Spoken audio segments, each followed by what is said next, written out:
craziest place we've been. Been there before, but it had another name. We're going to the Grateful Dead Hotel. It's a hotel in Playa Grande that used to be called the Bula Bula. And I loved it when it was the Bula Bula. I'm not so sure I like it as the Grateful Dead. So I'm kind of, like I said, just feckless today, just feckless and horrible. Friday afternoon, I had one of those experiences that plays into today's topic. Well, where's everybody going? Everybody is disappearing. Okay, whatever. I'm Suzanne Tidkemeyer. If you don't know who I am, I wrote for Pathos for nearly 10 years. I handled No Longer Quivering for more like 11 or 12 years. My column was called No Longer Quivering. It involved religion, which is what I'm about to be talking about here, is religion and how it plays into your real life, particularly after you're post-religion. You're not post-spirituality, you're just post-religion. Do those YouTube things if you feel like it, hit like, subscribe, all that other stuff. These are just my opinions, and please don't bully or be rude to anybody that may differ from you. I'll try not to be rude to any of them too. Hey, Cheryl, what a couple days I've had, and this is going to play into what I'm talking about today. So that's why I'm starting with my bullshit. Friday afternoon, my husband and I, we're laying up in that bed taking a pre-lunch nap. Can you believe that? When you're that old, you start taking a pre-lunch nap. And our television in the living room has been on the fritz since late May. So we're talking and said, what should we do about that? And I've been after him to buy a new television for a while. So he said, let's go to Costco and buy a new television. We have Costco here. They call it Price Mart, but it's Kirkland brand everything. If you walked in there and compared it to a regular Costco in the States, it's identical in every way, shape, or form. Hey, number one fan. So we went there. We had nothing else on the schedule. We went there to buy this TV. So he is having this long conversation with the guy in the TV department, because we went in there with the idea of getting a 38-inch Sony, which is what we were replacing. The guy working there and the prices, and Jim, my husband, he enjoys haggling. Hey, Kimberly Ann, he haggles like some people have hobbies, like maybe they do pork. No, maybe they do something like collect stamps or whatever, but he haggles. He's like, okay, Jim, we got to go bargain for something. Da-da-da, he's awake. So he was bargaining with this guy, and he kept saying, well, what size do you want? Blah, blah, blah. We were talking back and forth. I was throwing crap in the cart. We ended up picking up a really nice, large console table and a TV that is actually, if you sit it on its side, like it is in my living room right now, it's taller than I am. So this is a serious thing for my husband. He bought a new car and a new television in the same month. I'm really shocked. And so while this is going on, I'm sitting there and I suddenly start wheezing. My eyes start watering. I'm like, what is this? Because if you know, I have crazy asthma through mast cells. So I saw at the distance, not even close, but distant. Hey, nobody. There was a lady who had a small poodle on a leash. I'm allergic to dog hair, which is unfortunate because I love dogs, to the point where I used to always met up before I went to my friend Jody's house so I could play with her dog, Sue. I met up when I go to my daughter's house so I can play with her dog. And these are short-haired dogs I'm talking about. Long-haired dogs, it's a little more intense. So here I am, probably 20 yards from this woman with this tiny poodle, and I'm starting to wheeze already. And I didn't even see it. It was the wheeze and the eyes started before I ever let eyes on her. So I told my husband, I said, that might be a problem. Not only was it a problem, it was such a problem, they tried to call the rescue squad to haul me away. It turned into a cluster to the point where I had to abandon my cart to my husband and leave him bargaining. Good thing we'd already picked out the piece of furniture we wanted, and I let him pick the TV because that's his thing. Yeah, the woman she kept ending up where I was. So it was really crazy. It was like, I saw her buy the vegetables. So I went to the other end of the store by the furniture and sat down with my head between my knees, doing rescue breathing that they taught me at Johns Hopkins. Oh, Prairie, I'm so sorry, because the next time I looked up a minute or two later, the woman was next to me with the stupid dog, and it kept going on, and I kept saying, "Get away from me with your dog," because I can't handle that. Finally, I pushed the cart over where my husband was haggling and said, "You can pick and pay for everything. I need more things, but I cannot be in here right now." And there's a sign at the door that says service dogs only. So I'm not even sure why it was in there. It's ragweed. Oh, I'm sorry. With me, this point in the year, I start to react to the mold around here when the rainy season is intense, and this year it's intense. So Jim says, "Why don't you hit the pharmacy on your way out?" Because that's the other stupid thing. Don't be stupid like me, okay? I had none of my rescue drugs with me at all. No EpiPen, no portable nebulizer, no nothing. I had nothing, nothing, nothing, nothing, nothing. Emotional support dogs are not covered by service dogs. You can still kick somebody out for that. Yeah, it's like a gum on a shoe. So I stopped by the pharmacy and said, "I need blah, blah, blah, blah." My whole long list of, I had one. I had one. I had one per, you know what happened? We switched cars. I didn't move it over. It's stupidly sitting in the living room like an idiot. So I got all the different things I needed from, oh, and look at my cup. This is Love After Lockup, Indian John and his squad tribe. I just love this cup. So I was standing there at the counter doing this number, tossing in pills, using this, doing that, the breathing, and it isn't helping. Oh, I don't have a diaper bag, but I have my emergency drug bag. So they're trying to get me to sit down, and I keep telling them, if I sit down, it's going to be bad. And they say, "Well, you're obviously about to pass out because you're like holding on to your stuff." So I just kind of ran and left finally, because what can I do? And I fell down once in the pharmacy, and it was a mess. And I did have to go get that looked at after all that. So I went back to the car, had the panic attack in the car that accompanies this kind of really bad thing. And I stayed in the car for like an hour and a half, just reading, trying to calm down. And by the time it passed, and my husband came out with the manager and with the crap he bought, because they wanted to A, to see if I was okay, and B, load the car. You know, my husband made a pretty major purchase of furniture and various things. So the manager came out and said, "Why didn't you come and get me? Because I would have thrown this person out."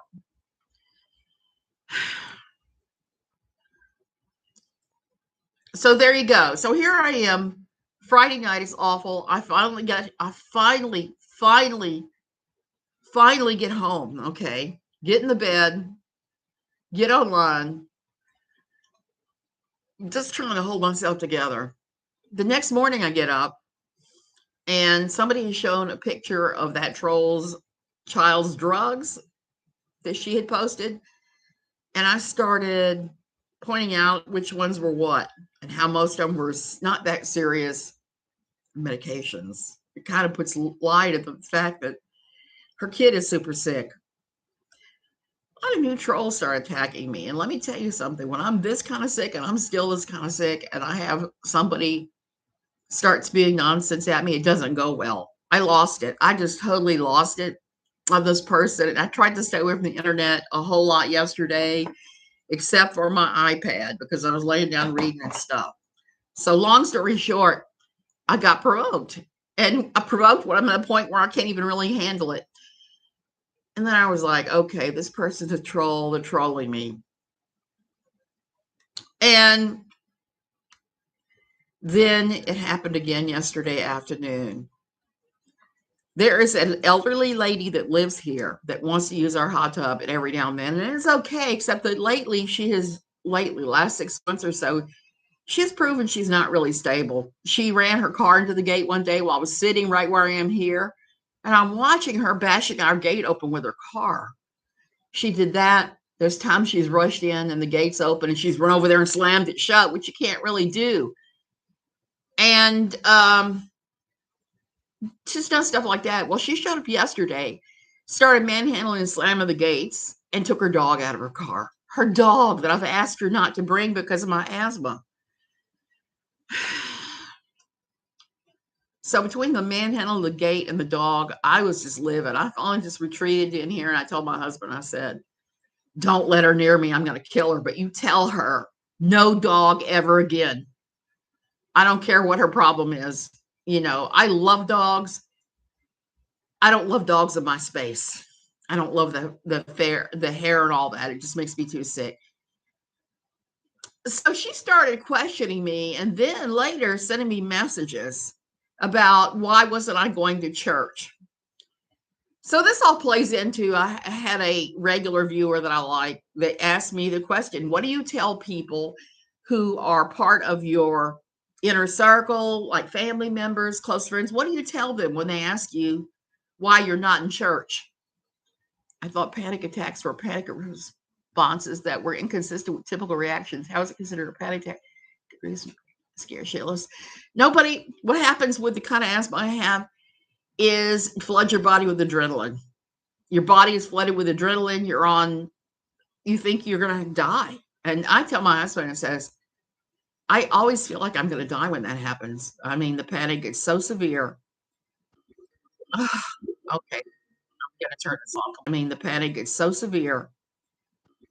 Okay, I'm going to turn this off completely. Um, Panic attack, so severe. So I stay in the car till everything. Well, I didn't respond to her. I actually did not respond to anything she said to me. And my husband said, are you coming to church this morning? I said, nope. I told him, and I didn't even explain why. I just said, nope, I'm not going to church today. So this viewer asked me, how do you tell people that? How do you tell people you're in your intimate circle? Here's the thing, you have to kind of gauge how ready they are to hear that you're not going to church. I'm just going to say that. Because if they're in full Kool-Aid drinking mode, they may not be able to handle it. I will admit that I've handled it a lot by pointing out the COVID numbers here and saying, I'm immunosuppressed, I'm compromised, I am not going. That has been my go-to response. And I think it's not a bad response if you have anything going on at all, just to simply say, the rates are too high, that's why I'm not going. Or you can say, the gate crashing person, Cheryl, is 85 and she's got issues. She's starting to lose it. So I've been talking to my husband about this. I talked to her family recently and said, hey, she is losing it. You need to come down and deal with that. We are home today because I am sick and injured. Yep. Greetings from Norway. Greetings back from Costa Rica. So people I don't know well, I sometimes will give the COVID response to. You really have to be careful, though, using an excuse like that, because there are a lot of people around here that don't even believe that the virus is real, that believe that those of us that use that as an excuse are buying into some kind of government falsehood. The other issues with telling people how you really feel is they're going to use that against you. They will weaponize whatever you tell them. No one should have to explain what they aren't present anywhere for the most part. Absolutely. I think from now, what I'm going to do is I'm going to do exactly like I used to do with the people in my old town that used to try to torture the crap out of me. I will say, if they say, why aren't you will you be in church this Sunday? It's like, I'll either change the subject immediately, not answer the question, and say, why do you want to know? And if they say, well, because I'm concerned about your spirituality, you're like, Why are you concerned? And you just start playing that game. Because one of the awful things about churches, and I mean churches across the board, not all churches, but a lot of churches, they do this.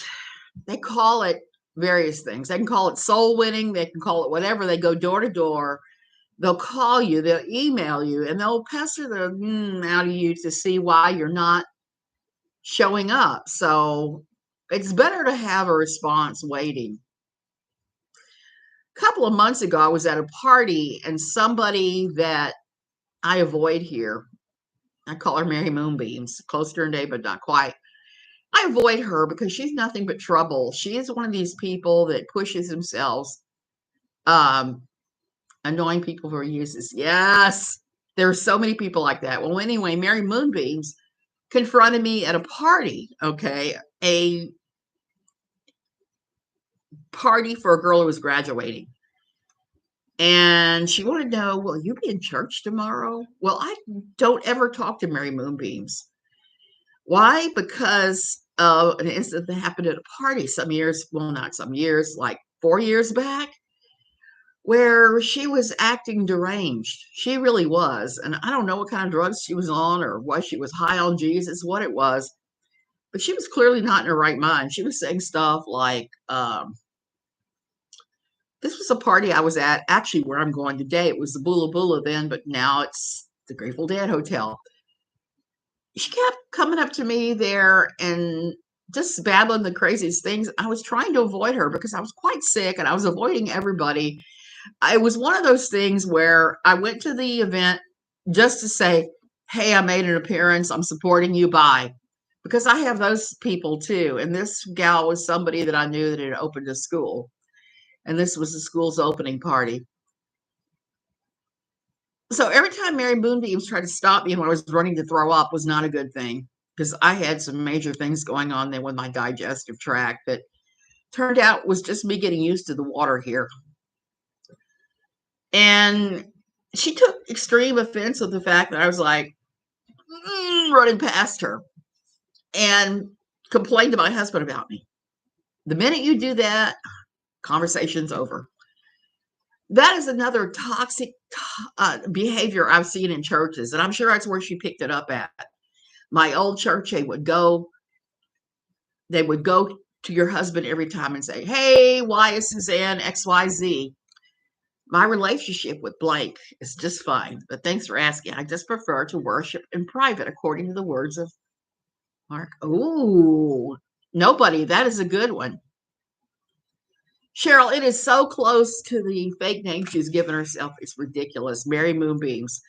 But she, like I said, I think I've come to the conclusion that she's likely some kind of narcissist because every time you see her, she pushes herself to the front of the crowd. She does and says things to bring the attention to her, like the time they were cutting a birthday cake somewhere I was, and she was handing out the slices and drooling on them and going, oh, I haven't eaten in a week. I'm practicing the breatharian. She's telling us to each and every person. And I'm thinking, what the heck? Why? And that's just one of the many crazy things I've seen her do through the years. So I just avoid her. But she pinned me down at that party and asked me that. And I used the COVID excuse. I said, because COVID is real high. And I'm not. So anyway, long story short, I hope those poor people, those poor pharmacy tech people at Price Mart recover from watching me dope like I was Keith Richards in the middle of the 1970s, because that was pretty crazy. So those are the responses, but I encourage you to think about those responses before you get asked the questions, because sometimes if you get asked the questions and you're not ready, you're in humana, because I've done that too. I almost did that when Mary Moonbeam started asking me about that. Oh, laugh. I'm organizing today. This is my bag from Price Mart, the pharmacia of all the rescue crap that I had to buy the other day that I actually have tons of. I guess that's now my car sack. It is really a great response, nobody. I'm going to have to write that one down and memorize it. That is going to have to become my what I say when the Christian millenarians with their confirmation bias come at me. That's the only thing I can do. And I suffer from many autoimmune diseases. I can relate, and I agree with you. I feel because so many people judge and question us because we appear healthy just because they can't say their health problems. Kimberly Ann, preach. I know what that's like. I live in rural North Georgia. Oh, nobody. Then you know. Then you have been put to the test. I'm sure people have said, why didn't you come to church this week? Why have you been to church in a while? Here in the Netherlands, it is not a question. Nobody asks about worship here. I love the freedom. Cheryl, I can just imagine that from my years in Germany. I was never pressured by any Germans to go to any particular church. In fact, I probably went to church more in Germany than I have um, before or after I left my old church, because there were so many old historic churches there to see. And some of them I wanted to see when they were doing services. I want to see what that was like. There was one church there that I think actually dated back to like 800 AD that had a mural painted inside of it that um, was original, and they were trying to preserve it. So there were so many weird things to see and do there. That's it. People around here introduce themselves by asking, what church do you go to? Nobody. I've seen places like that. I've lived places like that. I am almost ready to say, well, while you're in church, I'll be out back worshiping Satan. I am almost to that point because it's such an invasive question. And here in the gringo community, it's asked all the time. Unless you're like a surfer type or you're in your 20s or early 20s, they leave you alone. They're just going to assume you're going to be at the beach getting blasted and riding your surfboard.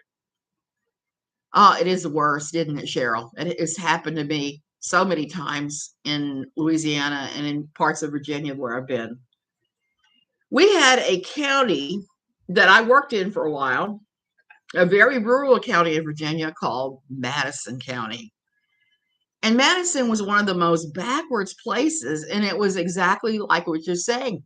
People ask you, hey, what church are you going to? And your answer slots whether or not they have anything to do with you after that point. That's what's so funny about it. And I think the funniest thing I saw in Madison County was I worked for a while for a gal that had a string of insurance agencies working on her computers and her database and various things. So she went to one of the local churches, but she was also married 6 times. And she spent most of her time hanging around the local country club getting blasted. She came to work. She'd go take a 3-hour lunch when I was working, and I would say, I'm Jewish. I'll have to play that card because when we did those DNA tests, I turned out to have a lot of Jewish blood, Jewish and Native American, which I didn't know either one for sure. And that's an excellent, excellent, excellent answer. I'll have to say that, Jewish. When they say to me, you don't look sick, I tell them you don't look stupid. Oh my goodness, Kimberly Ann, that's a really good answer. I don't get that too often, except online. I get that you don't look sick, you don't look sick, you don't look sick. And like I said, I had a troll the other day that was doubting everything about my story about having this horrible asthma attack in the middle of PriceSmart because somebody had a poodle around me. Um, and what I will get here is a little bit different because most of the people here try some kind of woo-woo health thing. Eat more kale, use essential oils, do yoga. Let me try this, whatever kind of healing, sun your butthole. I mean, various just really out there therapies. And I do yoga, I do water yoga. Then if they try to convert you, play along and get their info and pass it off to me, por favor. Hey, Prairie, I have one that I have to scan in and send you. It is the funniest one yet. Oh, and it's a good one. I could use it to avoid going places on Saturday. That's awesome. That's an awesome response. That is. Yeah, I actually am genetically Jewish too, a lot of my blood. So I think I could get away with that. Married to somebody who's 100% German. Tell me how ironic that is. So that is going to be my new response. But when they start with the sun your butthole, use essential oils, do some yoga, snort some kale, I really will lose my temper with that one, because I would say, don't you think I've already tried that? Don't you think if that worked, I would already be healed? They also say you may have unrepentant sin that's causing your health problems. Kimberly Ann, I get that one all the time too. Not so much here. Everybody wants to do the kale snorting yoga one more than that. But some of the churches I've had that. I had somebody that I used to go to church with that actually said something very similar to that to me on bingo night. And they were smoking a cigar in front of me. Someone told me to drink apple cider vinegar to repair a joint that's missing bone and connective tissue to any injury, wear, and tear. I understand why that makes you lose temper. Yep. I use essential oils too. They have their things. Hey, greenworm, they have their purpose. I'm going to say that. And I actually use them to clean with too, but it has to be only certain ones and certain manufacturers. I can't do all of that. Tea tree oil. Yep. I use that, Barbara, sometimes. And yeah, there was this group of Katie Rodriguez, hola, hola. I love kale too, nobody. I like kale chips. I like kale stuffed pasta. I like kale. I like spinach, but they're not the answer. They may be part of the answer, but they're not the entire answer. Lemongrass makes great bug spray. Yes. And let me tell you something. What I use on my shoes, I use orange oil because my cat was keeping um clawing. So I use that. Throwing away oils today. I'm on a break. Greenworm, you have to take a break from that every now and then. I had that over my essential trimmers. It had nothing to do with sin, but you can't argue with stupid people.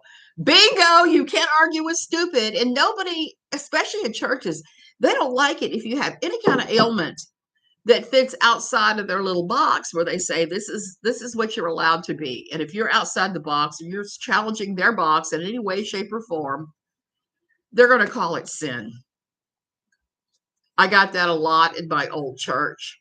They encouraged me to throw away my various and sundry drugs, appliances, like I've got sitting over there, a nebulizer and a VPAP machine. Throw all that shit away and just pray and go with it.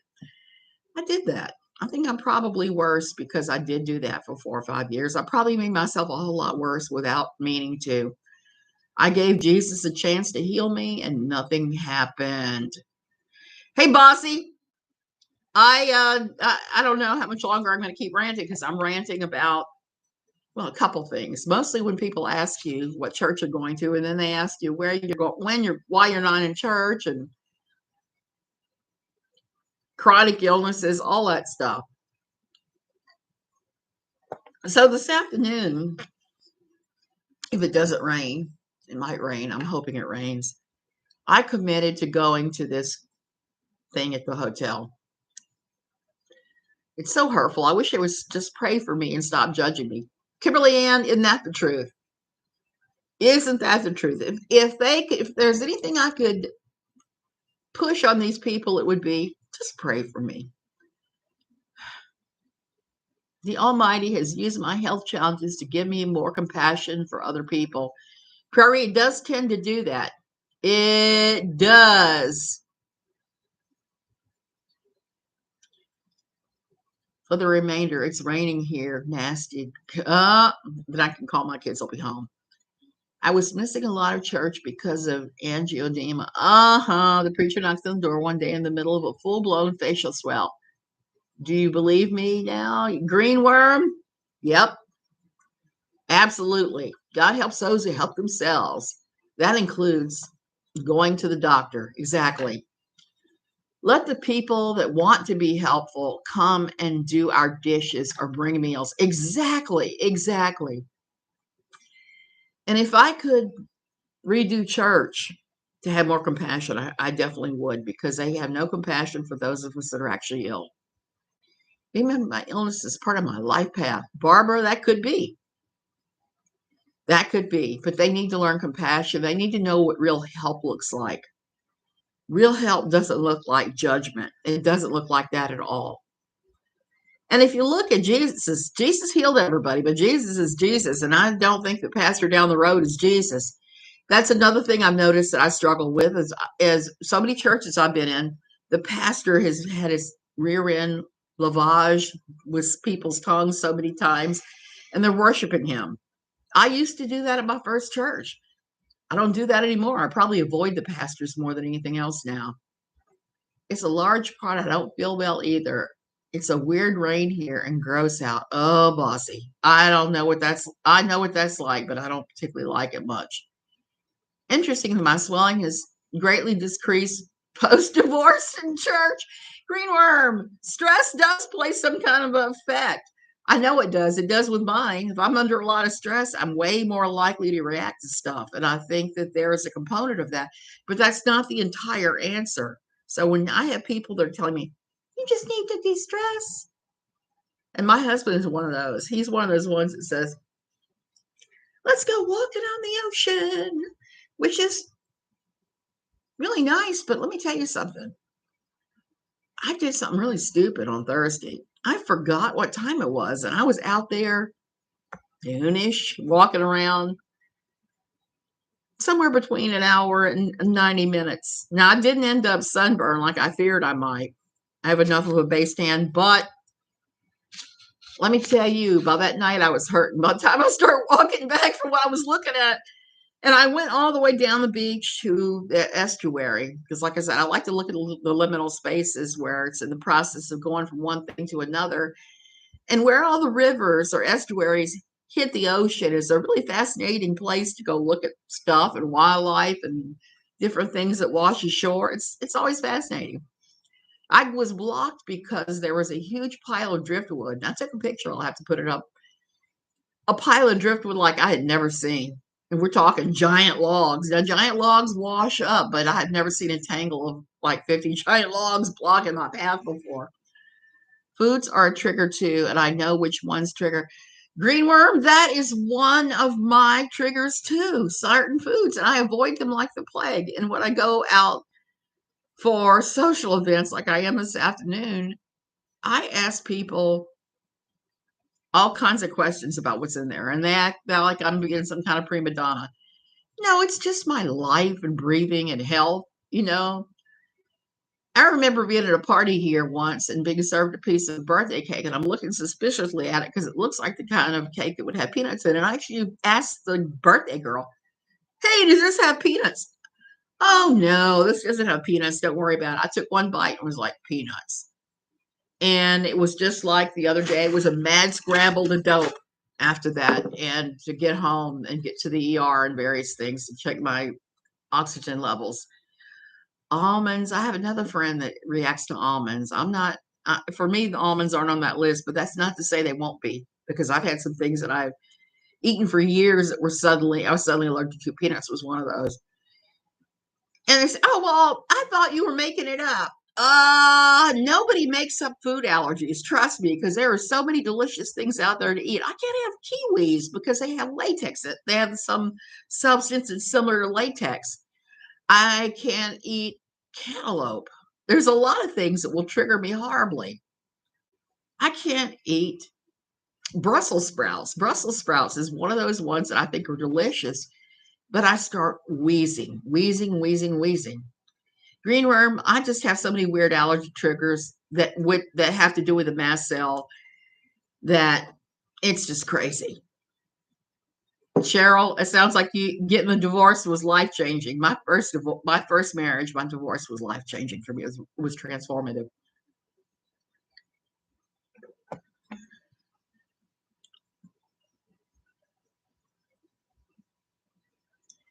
I have to ask what's in food. I have almost stopped eating party food. People just don't understand. Cheryl, that's how I am.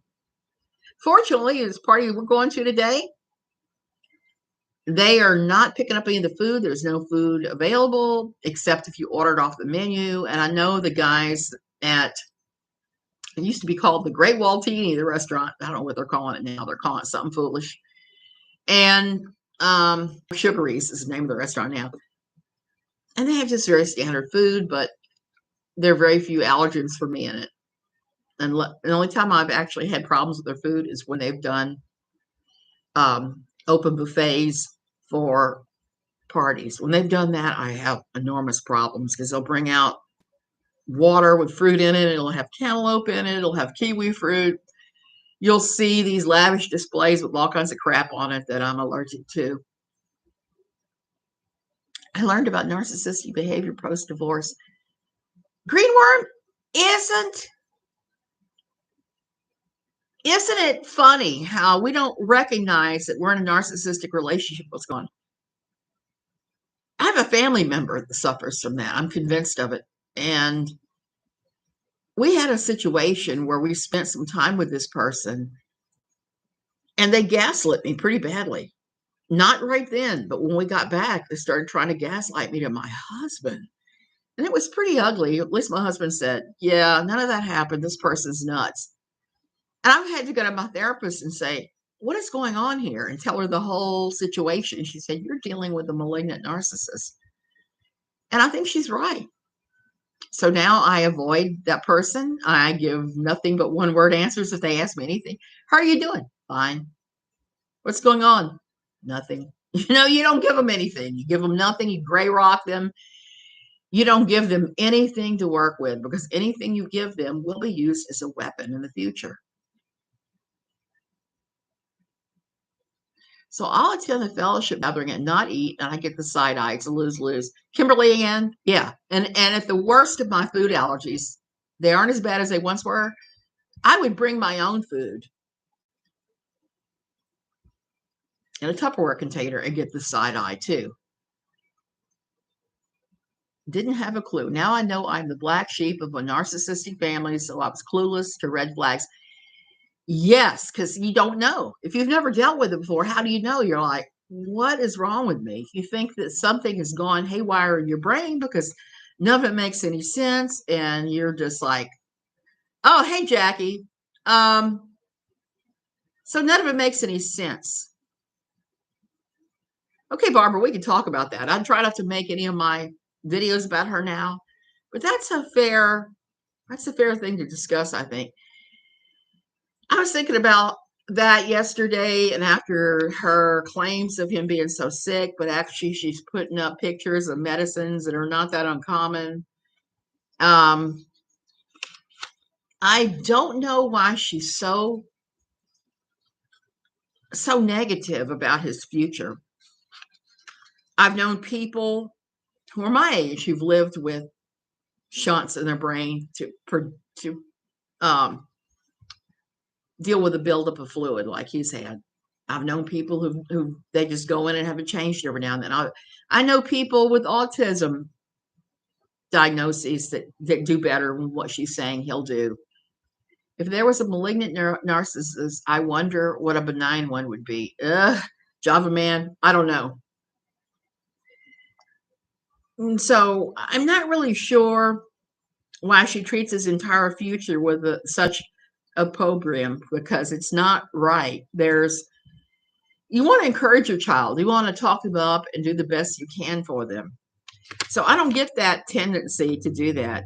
Now that doesn't mean you're not allowed to tell your child to act in reality ways, or tell them, hey, maybe you should do X, Y, and Z instead. I think she's holding him down. If she stays driven and brings in the money, she keeps Todd and Vaughn. That could well be what's going on.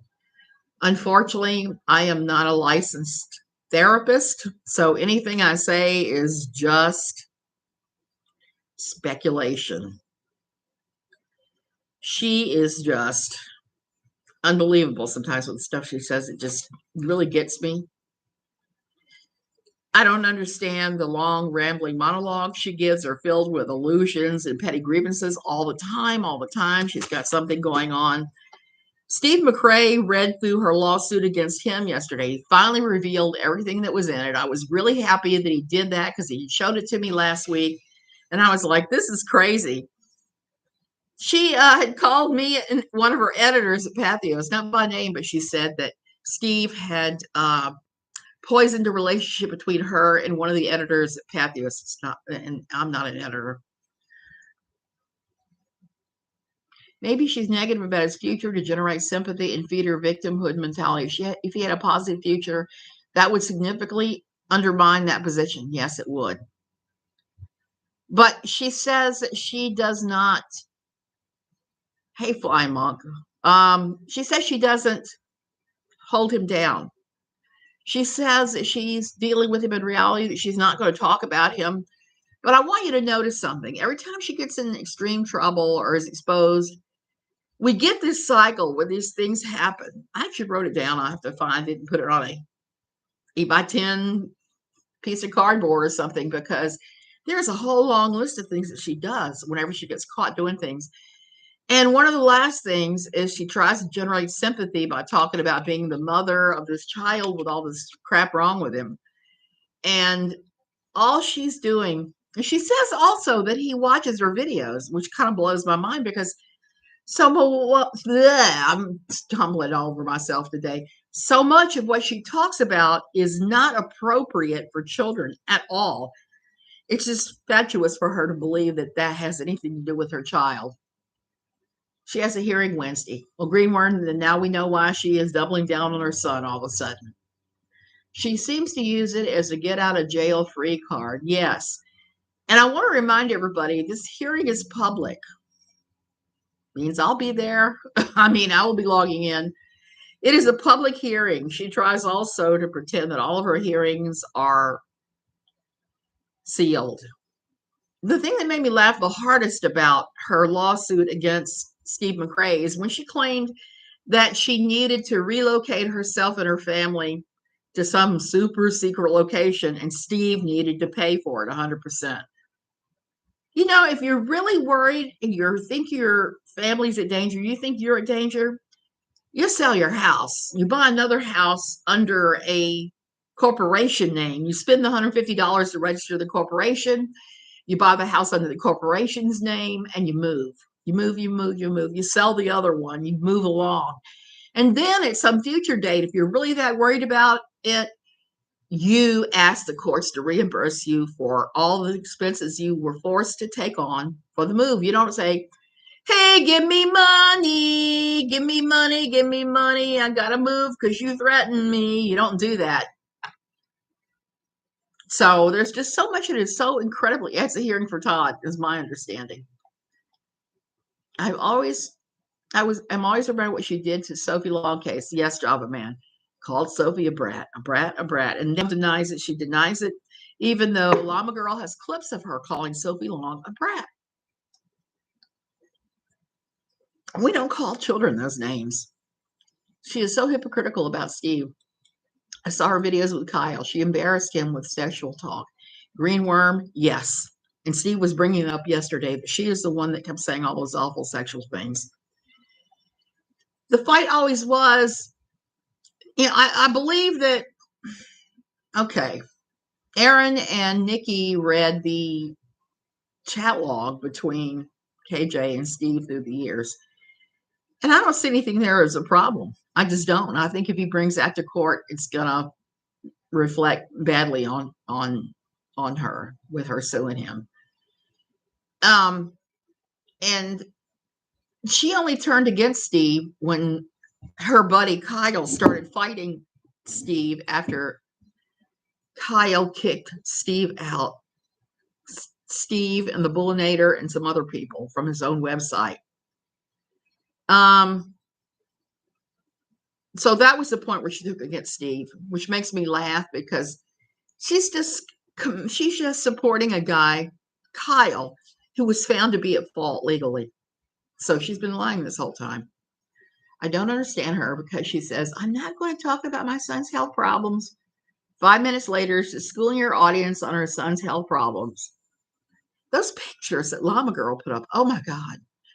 Of the rinsed out syringes sitting and the dirty dishes and things. I was just like, oh my God, I can't look. You know, to have that stuff sitting out your hand wash, I always, with my dad and my VPAP machine, when we had a dishwasher at our other house, and we're getting one here again, I'd run all that crap through the dishwasher. I didn't have it sitting out. She had old syringes, Java Man, that you have, like you could put medicine in, different things like that. Not syringes for shooting up or anything, but syringes like you would use with a feeding tube. They are disposable. The syringes she had sitting out were disposable, and I was like, because okay, I could see keeping them for him to play with on the tub or something, but I can't see keeping them on a kitchen counter and having rinsed them out. I don't get it. They're supposed to be disposable. I don't get it unless she's trying to cut the expenses for using disposable syringes. But most of her drugs for a child, I believe she said, were paid for by the state of Minnesota. I could be wrong. She was grabbing them and throwing them around in anger. Yes, state provides them. Exactly. I could not believe those old syringes. Use a new one. Exactly. This is your son's precious health you're talking about here. And I'm going to throw shade here again. She has a dirty cat litter pan in the bedroom where she's sleeping with him. I have cats. I feed a feral colony. I wish I could show you. Let me move this around. You see who's sleeping on my waterbed. That is Bakey Beans.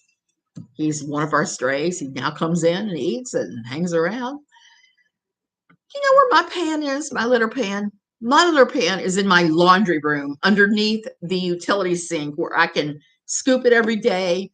And if it gets really dirty, I can change out the litter and I can scrub the pan, and it doesn't impact any of us.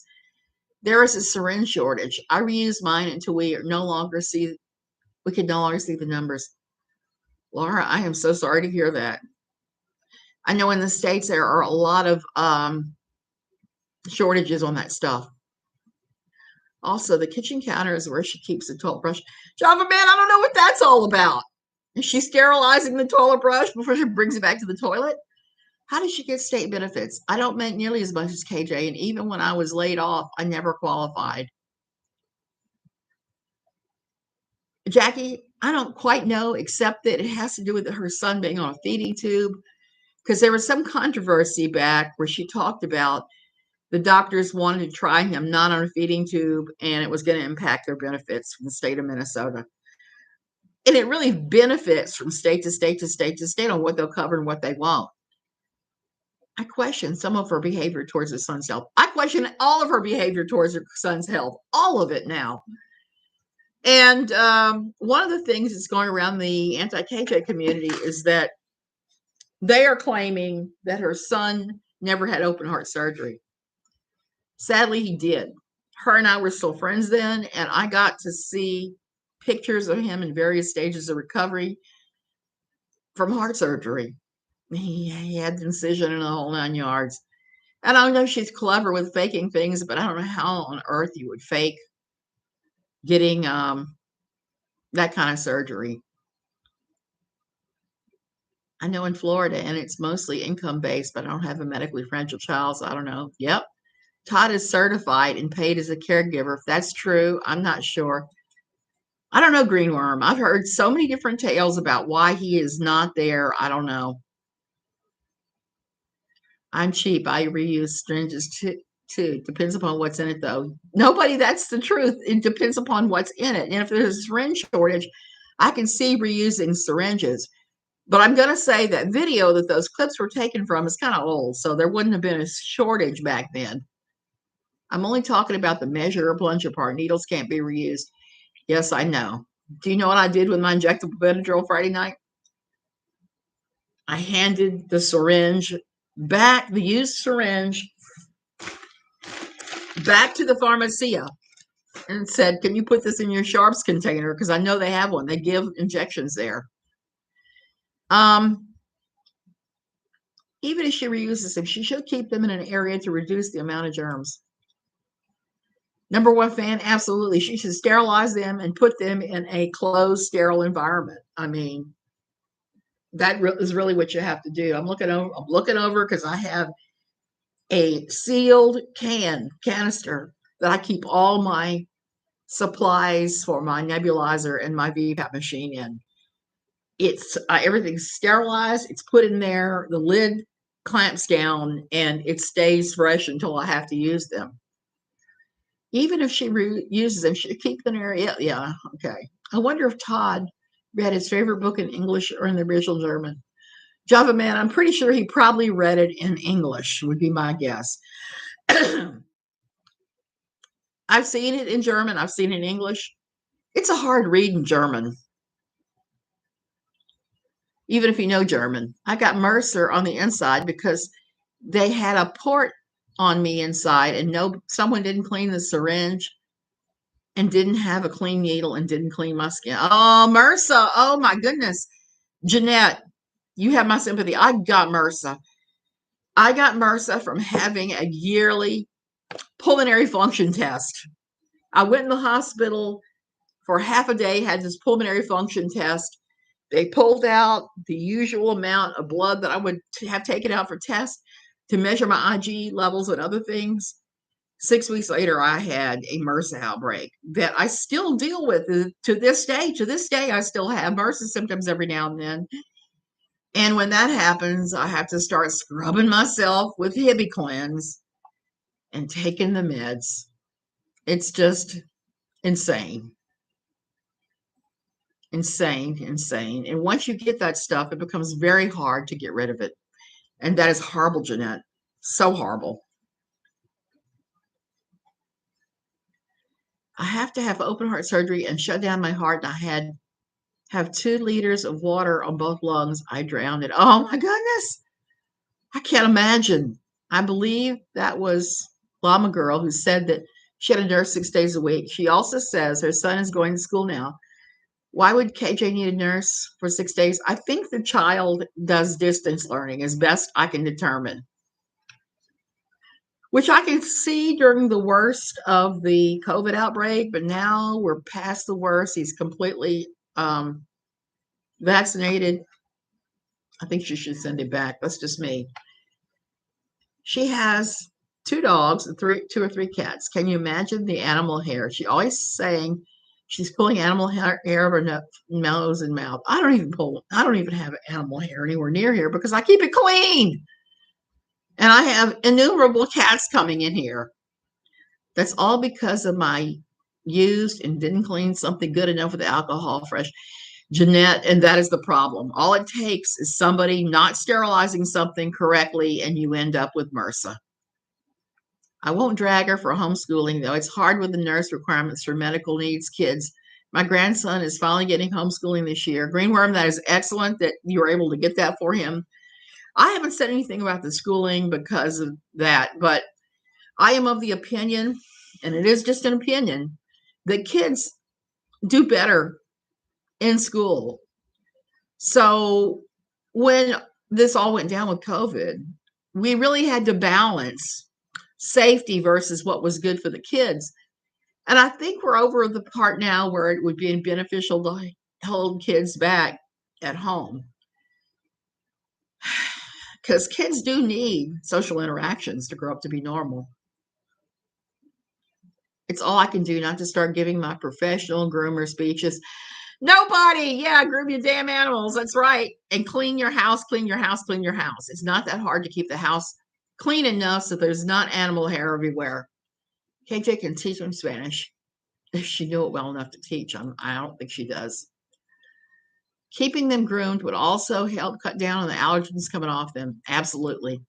My grandson was vomiting every day before school. Oh, it's not good. Not good at all. Then he needs to be in a homeschool environment. Some kids need it. and it can be, beneficial for some kids, but not everybody. I gotta admit, I am rather hard on homeschooling. Why? Because I saw the worst of it in my old Quiverful church. I had two or three friends that their kids ended up with scholarships to UVA and Ivy League universities that did it so well that they propelled their kids into a lifetime of excellence. The majority of the people I knew up there could barely spell themselves, and their kids were not as well educated as they should have been by that point. Type 1 diabetic. Oh, I can't even imagine that. They say that is really hard to manage. It's virtual through the school. I will be helping him. Good. Anytime you have family members involved in a child's education, it's for their benefit. That's just one of those things. If we had cats, I would keep the used syringes in a safe from cats location. But I do keep the used syringes in an open air container. Laura, you do what you got to do. I mean, really, I keep most of my stuff sealed up because I don't want MRSA again. Because every time you get into MRSA, I have to have separate towels for my husband. I have to sterilize the towels. I have to sterilize the bedding. I have to do all this stuff. It's so many extra steps. I have to step up my daily clean instead of just picking up, sweeping, mopping, making sure everything's clean. I have to sterilize where you touch the knob, where you flip the switch. It is a long, onerous list. And if she were to have to do that, I can hardly imagine because she doesn't clean as it is that I can see. These are no needle syringes. That's really what you need if you're going to keep them. Did you see there's two people now, maybe three, that their dogs are licking their wounds and they're losing their legs and arms? No, I haven't seen that, but I can just imagine. Even though I got to say, I read an article at the NIH that were talking about dogs licking you on the mouth and talking about, what was that? It says as good as taking a probiotic, but I'm not about to let a dog start licking me on the mouth. It's just not my thing. Spending 18 hours a day on the internet and social media doesn't leave a lot of time for cleaning. Java man, you're right, and she won't step away from it. That kind of blows my mind. I step away from it, and I can barely walk as it is. So I spend more time online than I probably should. And they tested the dogs. They carried this bacteria. Oh my goodness. Everything about there is just horrific. That is just horrific, horrific, horrific. Oh, that's why I will not go in the ocean here. And the ocean is that way, a mile and a half that way over swamps. I won't go into the ocean with open wounds because my doctor here has warned me that if you do that, they have to put you on a combination of 3 different antibiotics because there's so many bacteria and things out in that water. And I've quit swimming in the ocean. I'll wade, but I will not swim because I don't have the balance anymore. And it's kind of funny because the other day we were at Playa Grande and I was walking. And I like to walk right where the waves meet the shore. I like the water rushing over my feet. So I'm walking along for the longest time, right where the waves are barely touching the shore. And 2 huge waves came over, and I ended up going into about here unexpectedly. And I don't have the balance to do that. I fell down. She does not want to go back to taking care of her son or husband or that mouse she's hiding. She didn't want a kid. I don't think she wanted a kid either. Open wounds do attract sharks. And that's a crazy thing. If you go out on a catamaran here, one of these 40-foot catamaran, a lot of them, you're sailing along the Pacific, and where the Pacific is here, you can see all the way down. You can see, I mean, the water is so clear, I can't even begin to tell you. And I've seen all kinds of marine life, including sharks down there. And I won't go in if I know there's a shark. But there is a worse thing we have here that would be attracted by an open wound. Crocodiles. She said Todd wanted the baby. That's a bad reason to have a child. A very bad reason. It just breaks my heart because children should be wanted by both parents. or you don't bring them into this world, or you give them up for adoption. You don't bring in a child because your spouse wants it. Cleaning and sterilization. I am too now, Kimberly, especially when I have a MRSA spot on my nose, because this is what I'll get it in my nose and my eyeballs now. That's where it goes on me. The interesting thing is that sharks like to eat jellyfish. My theory is they think that the venom gives them extra time, extra tang. I did not know that, but I am not surprised at all, because if that's the case, we need more sharks around, because there's nothing worse than jellyfish. I hate those damn things. One time I remember going swimming at Pensacola Beach, and a horrible storm had come through a couple days before. And it was like swimming in jellyfish soup, because the jellyfish were all ground up from the storm. And I'm in the water going, ow, because everything hurt. She said her son was a compromise. Not saying she doesn't love him, but a compromise. Maybe she didn't want a child because she knew she did not have the motherly instinct. Melly, that could well be. And that's tragic. That is tragic. You know, I raised 3 children, and I have differing relationships with all 3 of them. Sometimes they're easy, sometimes they're difficult, but I do not regret it in any way, shape, or form. Would I do things differently? Well, yeah, there are a couple things I would do differently. Most of them have to do with going to church. Then there's a Portuguese man of war, is actually a colony. I saw one of those here that washed up. It was huge. Its sail was filled with carbon monoxide. Oh, God. Can you imagine the feel of eating a jellyfish? No. Well, I gotta take that back. Guatemalan insanity pepper is about the closest you can get to that. And I have had meals made with all kinds of different weird peppers because I love hot. There have been a couple times there have been nuclear hot that I couldn't handle, and that is rare. But I remember one time I had some kind of dish somewhere that I was having to take a sip of water between every bite. It was that bad, and I was sick for days afterwards. It was horrible. And so, yeah, I think I can imagine eating a jellyfish. We don't have any jellyfish here. I don't know why that is. Something to do with the Pacific, but in the Atlantic, there are places that the Atlantic, and especially the Gulf. I remember getting so many jellyfish in the Gulf when I was growing up. Always on the lookout. And one time I remember walking the beach, Ormond Park was. I want to say it was Ormond Park, Florida, and seeing nothing but jellyfish washing up. Even though I've seen minimal amounts of jellyfish action in the Virginia Beach area where I used to go all the time. When Australia put up nets to keep out the sharks, the jellyfish population exploded. Oh my gosh. That would be terrible, terrible, terrible.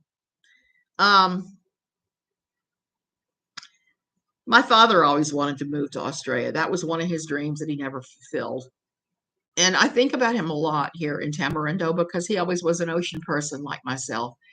Hey, Queen of Sheba. And he always loved surfing. I was showing you guys I had won a movie poster signed by one of the guys in the movie, Robert August, who lives here now and makes the surfboards.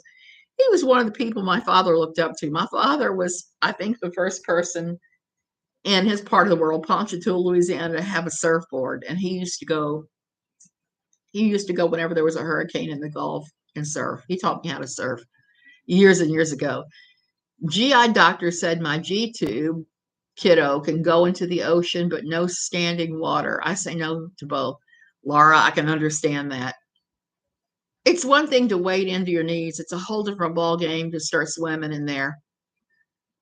I'll pass on the jellyfish dish. No, thank you. Absolutely. Last night on Tiana's stream, somebody asked if they ever heard KJ said she loved her son. Chat actually stopped trying to remember. No, I've never heard her say that one time, and all the time I've known her. Nobody, I think that maybe, don't quote me on this because I've never eaten jellyfish, but I'm thinking the consistency would have to be like eating octopus or squid. You know, that salty, rubbery chew. And sometimes you get that with one of the clam family. I can't even remember which one it is. Scallops. You get it with scallops. Scallops has got that. The thought of the squish. That's exactly right. So I think that that would probably be the same for jellyfish.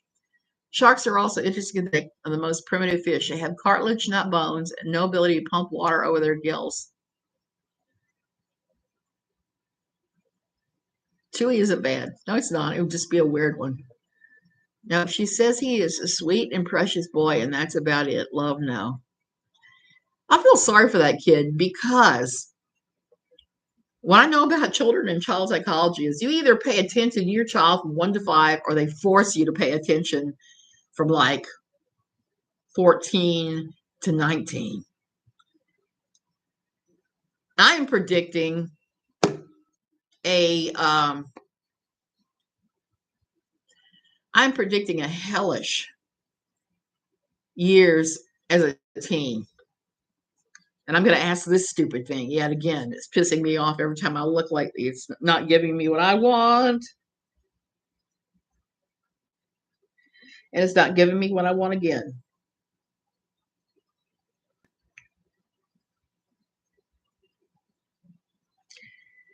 Ask again later. Stupid thing, stupid thing. Throw you out the window. So I'm predicting that. You guys can take that to the bank. A hellish teenagehood. And I feel bad for her almost because she would have earned it. Of my 3, I only had one that was really rebellious as a teen, and knock on wood. So it happens.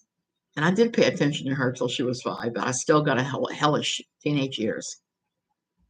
Sometimes I wonder if she says whatever suits the moment. Java man, that's why I have this theory about wet brain, because she doesn't seem to be making long-term memories. She seems to just pull up and say whatever is true for her in the moment. He's a smart boy. Look what he did with the pumpkins last year. Absolutely. He's a smart boy. I'm going to have to start praying for that poor kid because he deserves a break. He really does. He seems to be perfectly normal in almost every way, except for he has these illnesses. Okay, you guys, I'm going to go. I can feel my brain just going whoop, and I'm going to be in Playa Grande here in about an hour or two. Love you guys. I'll talk to you later.